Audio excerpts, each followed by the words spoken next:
Week 4 matchup draft. Any matchup, any game, anything that tickles your fancy, Chris, go. Well, I'm going to go to the game we just talked about. I mean, I guess I'll just say the Bills' defense to make it simple versus Lamar. More maybe I want to go McDermott and Leslie Frazier versus Lamar. Lamar's on fire. I mean, what are the numbers? He's responsible for what? Like 90% of their offensive output and yards. It's insane right now. And just what are they going to do to stop him? I think they got the pieces to slow him down and do that, and the coaching and all that. But damn, I never would have thought he would have scored that many points last week against New England and Bill Belichick. So that's one that certainly piques my interest right off the bat. For me, and this one is non-obvious, but it is one of the ongoing storylines of the week as it relates to whatever it is that Chris Jones said to Matt Ryan. Chris Jones versus Tom Brady, a couple of the biggest talkers in the game. And you know what Brady's going to try to do because he's going to want that 15 yards of field position. What? And they'll he's never call it on Chris Tom. Jones. Right. And that's right. So he's going to try to get Chris Jones to say to Tom Brady what Chris Jones said to Matt Ryan and pick up a cheap 15 yards. And they're not going to flag Tom Brady for saying the exact same thing. And that's the game within the game. Chris Jones barreling up the middle, putting Tom Brady on his butt. What will Chris Jones say? What will Tom Brady say? What will they do? I'm going to be fascinated by that one. Yeah, it is. And, of course, that annoys me altogether, the Chris Jones thing. And then, Brady, we've seen him actually cuss out referees, and he doesn't get a penalty.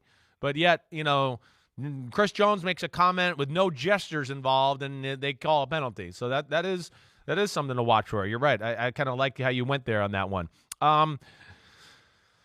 I guess the next one is I'm torn here. I guess I'm going to go to tonight because I think that's the other thing I'm excited to see. This defense of the Dolphins and how aggressive they are, and versus Joe Burrow and the struggling offensive line that was a little better last week, but not great. You said earlier they got, the Jets only got 2 sacks, but damn, Slippery Joe got out of about 7 or 8 of them.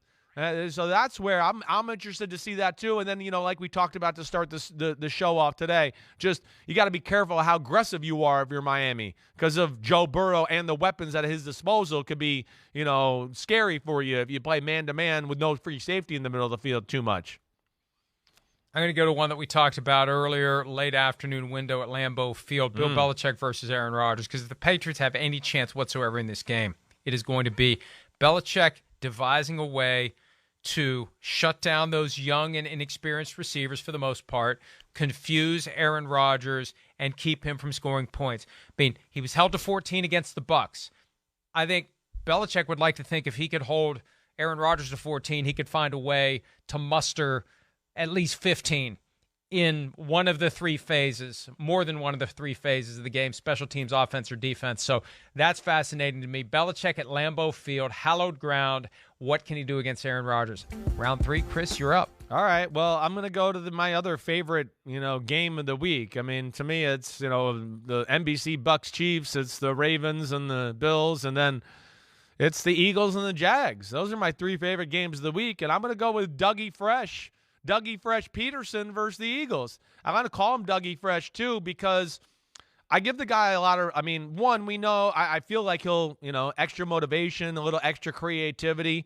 And I really want to give Doug Peterson a lot of credit for what his offense looks like as compared to how it looked in the end in Philadelphia. It's just expanded, Mike. I'm very impressed. Press Taylor's the offensive coordinator. Maybe he deserves some of this credit too. But they're way more diverse and harder to handle and do more things before the snap and have more schemes and ways to attack you. And they're going to make things hard on the Eagles defense. So, yeah, I'm excited. It's a little like Dan Quinn. It's like they sat out of football for a year and they went, wait, what I was doing got stale. I got to change it up. And now I go Dan Quinn. I'm like, damn it, the defense is good. He's a hell of a coach. And I'm saying that same damn thing about Dougie Fresh Peterson, and I'm excited to see that against the Eagles. And what the perfect antidote he was for Urban Meyer in Jacksonville. I still think Urban Meyer is going to try to find a way to claim credit for what's going on there. Again, today's the 52-week anniversary of his notorious failure to return with his team from Ohio to Florida. Mike McDaniel will not make that mistake. He may not know how to lock his Audi RS7, but he does know how to get on a plane and go back to Miami. I am going to go with Mike Tomlin versus the Steelers fans. And it's, when the Patriots came to town, they were chanting for Kenny Pickett. Tomlin said he couldn't hear it. There's been this buzz. Hey, the customer's always right, supposedly. And they've had no-show issues in Pittsburgh in recent years. They've had local TV ratings drop. At some point, you got to give the people what they want. Yes, it's a game, and it's premised on X's and O's and strategy and team building and all that stuff. But you want people to give up their time, their attention, their money to the cause. At some point, you have to give them what they want. And that sound is going to be deafening. It was funny because his press conference on Tuesday, Tomlin went out of his way to say, we love our fans, we respect our fans. Yeah, but he's not listening to the fans.